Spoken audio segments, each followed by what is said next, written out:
एक दिन एक युवक जिसका नाम अर्जुन था अपने दोस्त राहुल के साथ गांव में घूमने आया।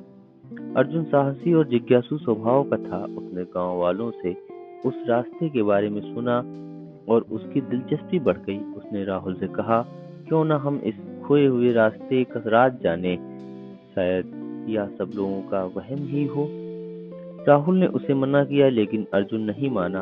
आखिरकार दोनों ने फैसला किया कि दिन के उजाले में उस रास्ते पर जाकर रहस्य का पता लगाएंगे। अगले दिन सुबह सुबह दोनों दोस्तों ने अपना सामान लिया और उस रहस्यमय रास्ते की ओर निकल पड़े। रास्ते में हर तरफ पेड़ों की घनी छाया थी, जिससे रास्ता बेहद सुनसान और अजीब लगता था। चलते चलते उन्हें एक पुराना बोर्ड मिला जिस पर लिखा था, अगले 2 किलोमीटर के बाद सावधान रहें। अर्जुन को यह चेतावनी थोड़ी हैरानी हुई लेकिन उसने इसे नजरअंदाज कर दिया और आगे बढ़ता रहा। कुछ ही देर में उन्होंने देखा कि रास्ता और भी घना और अंधेरा होता जा रहा है। अचानक रास्ते के एक मोड़ पर उन्हें एक टूटी हुई झोपड़ी दिखी। अर्जुन ने कहा, चलो इस झोपड़ी में देखते हैं, शायद यहाँ कुछ सुराग मिल जाए। झोपड़ी के अंदर बेहद अजीब सामान बिखरा पड़ा था। कुछ पुराने नक्शे, एक पुरानी डायरी और एक जंग खाया हुआ कंपास। अर्जुन ने उस डायरी को उठाया और पढ़ना शुरू किया। डायरी में किसी पुराने यात्री के अनुभव लिखे हुए थे, जिसने इस रास्ते के बारे में बताया था। उसने लिखा था कि यह रास्ता एक ऐसा घेरा बनाता है जहां इंसान दिशा का अंदाजा खो बैठता है। कुछ आगे पन्नों में लिखा था कि जो लोग यहाँ जाते हैं वे किसी अजीबोगरीब धुंध में खो जाते हैं और उन्हें लौटने का रास्ता कभी नहीं मिलता।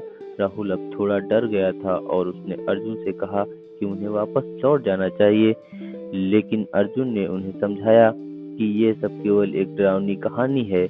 दोनों ने आगे बढ़ना जारी रखा। थोड़ी देर बाद रास्ते पर एक घना कोहरा छाने लगा।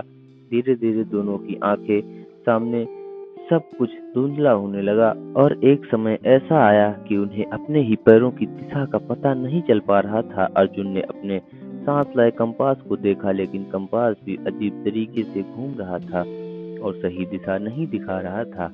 अब राहुल सच में घबरा गया था। उसने अर्जुन से कहा, मुझे लगता है कि हमें वापस मुड़ना चाहिए, यहाँ कुछ तो गड़बड़ है। लेकिन जैसे ही वे मुड़ने की कोशिश करने लगे, उन्हें समझ में नहीं आया कि वे किस दिशा में जा रहे हैं। ऐसा लग रहा था जैसे हर दिशा एक दूसरे से मिल रही हो।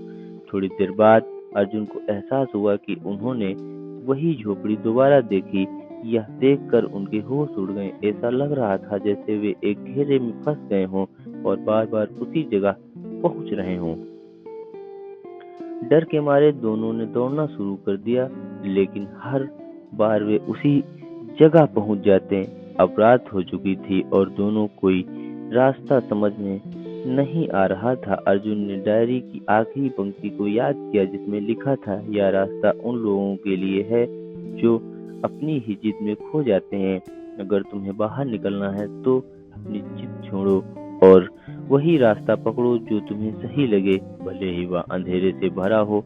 अर्जुन ने राहुल से कहा कि अब हमें अपनी जिद छोड़नी होगी और दिल से उस रास्ते को चुनना होगा जो हमें सही लगे, चाहे वह कितना भी अजीब क्यों ना लगे।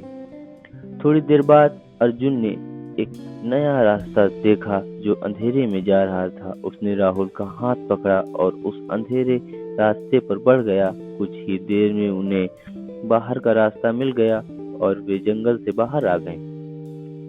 गांव लौटते ही उन्होंने गांव वालों को बताया कि उस रास्ते में कोई भूत प्रेत नहीं है, बल्कि यह रास्ता उन लोगों के लिए एक सबक है जो अपनी जिद में अंधे होकर दिशा भूल जाते हैं। इस घटना के बाद अर्जुन और राहुल ने सीखा कि कभी-कभी जिद छोड़कर सही दिशा की ओर बढ़ना ही असली बहादुरी है।